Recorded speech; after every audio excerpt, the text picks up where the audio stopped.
What is going on, guys? It is Jamil with MILMID Studios. Thank you so much for tuning in to another video.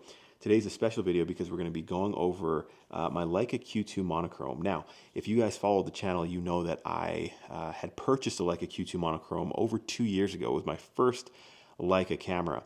So how do we get to this point now where I sold that one and then I have another one in hand? We're going to get into that story. Just stay tuned. Before we get into that story, I just want to remind you, follow me on Instagram at MILMID Studios. You can see some of my photos, and then I also have a film photography dedicated page, MILMID Studios Film, and a black and white photography dedicated page, MILMID Studios Black and White. So give me a follow. Thank you guys so much for your support. As you guys can see, I have here a beautiful Leica M4. It is a Safari repaint, and attached to it is a 35mm f2 version 3. I used this combo on my most recent trip to New York City, and I was on a photo project for my series 35 through 35. So December 2025, on Amazon, you can get my book, New York 35 through 35, 35 images, all film photography, shot through a 35mm lens, and like I said, exposed on 35mm film. So I'm very excited about this project. Again, available December 2025. Thank you guys so much for your support. MILMIDstudios.com. So as you can see, the Leica Q2 Monochrome. Now I'm going to go ahead and say, guys, that this is probably what I would consider the greatest Leica ever created. Now, I know that sounds hyperbolic, and I know that, you know, when you talk to guys who shoot Leica, they talk about that Leica magic. They talk about the special look, the unique look that Leica has. Now, I don't want to feed you guys any BS or come across as disingenuous, but I'm going to tell you why this camera is important to me. I mean, obviously it's important because I owned it once before, I sold it, and then here I am again with another version that I vowed never to sell. Okay, so let's get into this camera, the Leica Q2 Monochrome.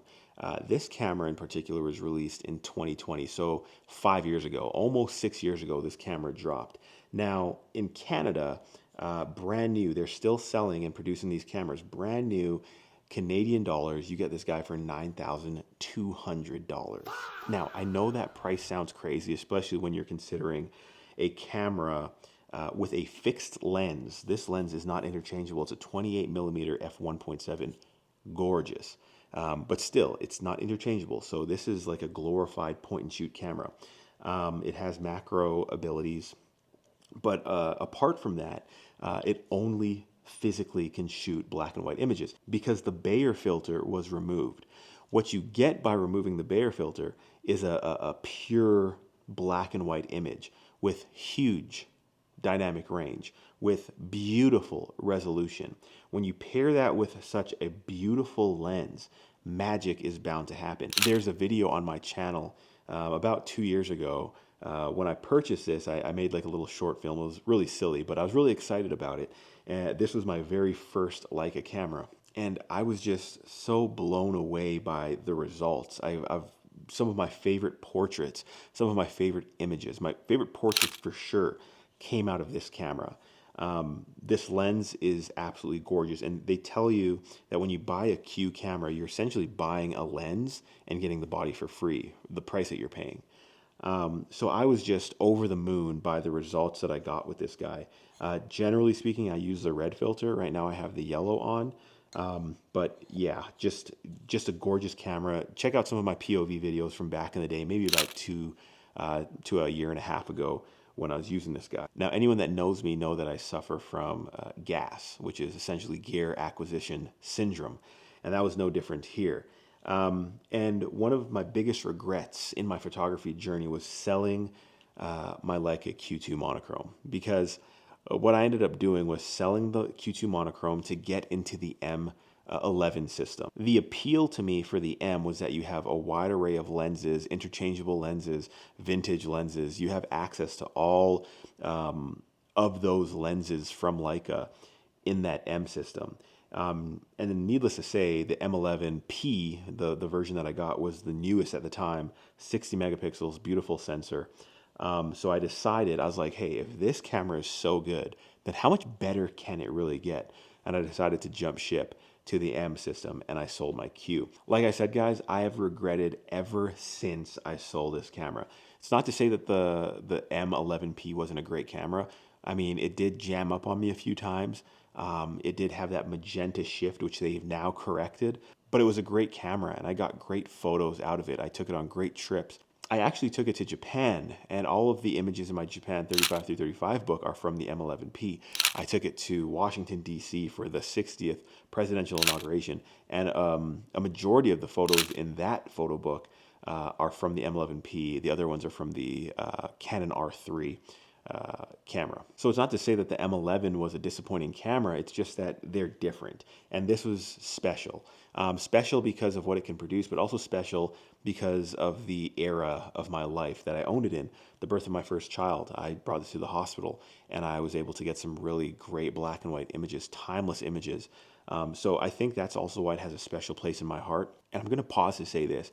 I am genuinely happy to have this camera again. When it came and I unboxed it and I was holding it again, I just felt good. And I've never felt that about any other camera. Again, there's a sentimental value between me and this camera and this system, so maybe that's what it is, but I'm genuinely just happy to have this in my hands again. So for the last, year or so, year and a half, I've been looking for another Q2M. Some of the ones that I've seen, they're a little beaten up, a little used, and that's fine. But I just found that the prices were going up, and with the tariffs and all that stuff, even the used prices were starting to skyrocket.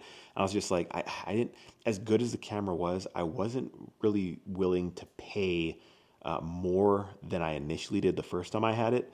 So that was the biggest roadblock that I had, the cost at the time and being able to justify it. So I started looking at other monochrome cameras, and the ones that really stuck out to me were the M Monochrome Type 246. I didn't want to get the M Monochrome non-Type 246 because that has the CCD sensor and they have a corrosion issue. I guess you can fix it. I guess there are fixes and ways around that, but I just didn't want the trouble. So I was looking for a Type 246 monochrome, and I was doing some reading. It was 24 megapixels, so less than half of the 40 megapixels, or I think this is actually like 47. I have to double check. This might be 47 megapixels, so less than half of the resolution in this camera. But if you're anything like me, when you are about to buy something, you get obsessed with it and you do a bunch of research. You look at sample images, you look at videos, you look at reviews and all that stuff. So that's exactly what I was doing. And the camera seemed like it would be a great fit. And I had some M lenses, so that was just even better. It was part of the M system as well. So you kind of get the best of both worlds, a monochrome and an M rangefinder. So I found a Type 246 for a great price. The guy was maybe about 2 hours away from me. We planned to meet up, and one night I was looking at some videos, and this guy by the name of Sarp, he has a YouTube channel. Let me just see, Sarp_Sardan. He has a photography YouTube channel. He does some POV stuff. Cool videos. I checked him out. He had a review of the Type 246. And the reason why I checked out his video is because I wanted to see some of the results, the photo results that you can get. So I asked him about the camera, and he said the camera is great, but there's a massive battery supply shortage. Now, I never knew this. So I went to Google, I went to eBay, and I typed in the battery type. I think it's the BP SCL4 or SCL2, I apologize. And I saw a battery used, or it might have been new, I can't remember, but for $700. And I was like, oh no, we're not doing that. And it was so hard to find a battery that would work with the Type 246. And Leica doesn't allow third-party companies to manufacture these guys. So you would have to either wait from Leica if they still sell them. And a few people were telling me that they actually still sell them, but there's a massive waiting time. Or you have to buy them used. Who knows how well the battery is retained, or the power or the charge is retained in a used battery. But either way, you're spending a lot of money, a lot more money than you should for that battery. This put a sour taste in my mouth, and I was kind of like, I like the camera. The price is good, but do I want that problem? Because at the end of the day, it's a digital camera. It's not like a rangefinder where this is completely analog, completely mechanical. There's no light sensor, no battery. This will run forever. As long as you keep it up, it'll run forever. Whereas something like this, or the Type 246, or the modern cameras, you require power. You require a battery at the very least to run these things. So for there to be a battery shortage, it just left a sour taste in my mouth. Side note, Leica, you guys gotta get on that. So I reluctantly decided after doing research, I was like, you know what, I'm not gonna pull the trigger. I'm not gonna do this. I don't want that as a problem. The following day, Tim Lay, some of you guys may know him on Facebook or even on Instagram. He has great products from Leica. He sells them, lenses, cameras, accessories, that kind of thing. And I was on Facebook Marketplace and I saw a Leica Q2 Monochrome posted that day for a price that I found was quite good. And I reached out to him and I paid him that day. The camera came a day and a half later, super quick. And here we are. I took it out of the box. The body is beautiful. It's in great condition. The previous owner, he actually taped the mic port just so you don't get any dust in. I guess the Q, the version before this, it would be easy to get dust into the camera body. And since the lens isn't interchangeable, that's bad news. So what people have been doing, they would just tape the microphone ports, because truly I'm not doing video on this guy. I bought this purely for photography. So that's one of the quirks of the Q system. But here we are right now. I have this camera in hand. I'm so happy. I have a strap coming. Don't worry. I'm not going to just like raw dog this and just carry it like I used to. I'm going to have a strap just like this guy. I like the rope straps. So I tell you guys that story because the first time that I had this camera, I was so happy with it. I brought it everywhere. This is my everyday camera that I brought with me. And the reason that I upgraded to the M was not a need at all. I was so happy and so content with this, but it was just that gear acquisition syndrome where you want to upgrade, you want to continuously upgrade and get the most current and the most new thing. But here I am right now with the camera that I regretted selling. It's just important to remember, if you have a camera that does what you want it to do, maybe just think twice before upgrading. If you have the means and you're a collector and you just like gear, I mean, it's your money. No one's telling you how to spend your money, but I'm just reflecting on my own experience, and I know that I will never be letting this guy go again. I'll tell you that right now. Even when the Q3 monochrome comes out, the way that I see it, 47 megapixels, the autofocus is fine.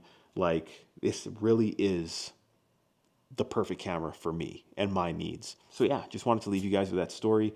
If you guys suffer from gear acquisition like me, then maybe you can resonate, and hopefully it helps someone kind of take a step back and just kind of think, okay, is my camera doing what I want it to do? Am I happy with it? Like, has it let me down? Do I need to upgrade? Just ask yourself those questions. But thank you guys so much. I'm very excited to take this camera out. Actually, there's a Christmas market that Emily and myself and our baby were going to go to. So I'll probably bring that camera, get some pictures, and show you guys. So thank you guys so much again.